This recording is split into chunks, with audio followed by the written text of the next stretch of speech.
Good morning guys. So ituyok ta mo guys sa mga nangutana nga peduol ra jud kag dagat, madungog lagi na ako ang kanang tingog sa dagat sa balod kung magkuan ka, magbibyo ka. So nadara mi nagpuyo kanang payag diha nga bansiwag ng mga kuan kay nga nang koral kay dili man ta pwede manghilabot guys kay kanang koral dili man kita may nagtaod ana. So di ta pwede mo ayo o bahala na siya diha maguba. Walay kuan maadto di pa ta pwede manghilabot. So di ta manghilabot.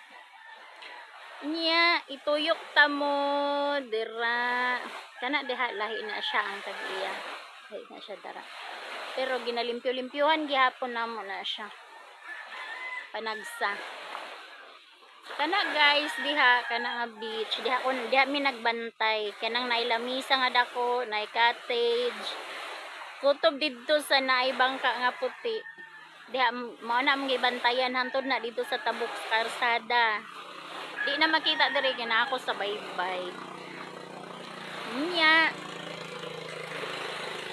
kanang ang amo diri guys kay kanang unsa lang good yan ang mga decor kung kinsay mo anhi ganang kuan lang ana lang niya kung nay gusto mag overnight ana.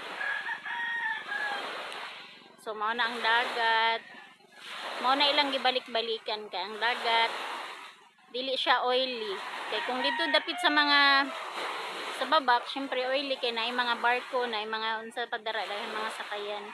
So diri sila kay tinaw kaayo ang dagat.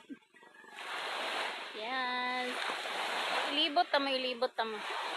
So ara ang barko nga dako kaayo, wa nagpalibak. Diha ko niagi atong Domingo guys nga ning naog kog hagdanan.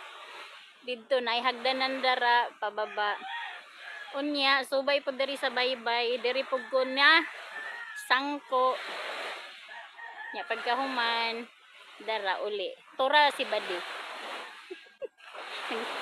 tura si badi sulod so naay pambarko dito guys pambot naman hinoon so nani ko diri karon kay maligo kog sayo kay wa koy ligo gahapon maghulom-hulom sa ko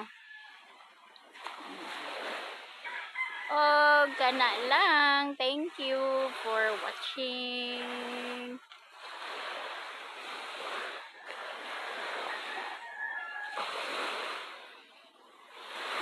So si Kuya Berto dito guys.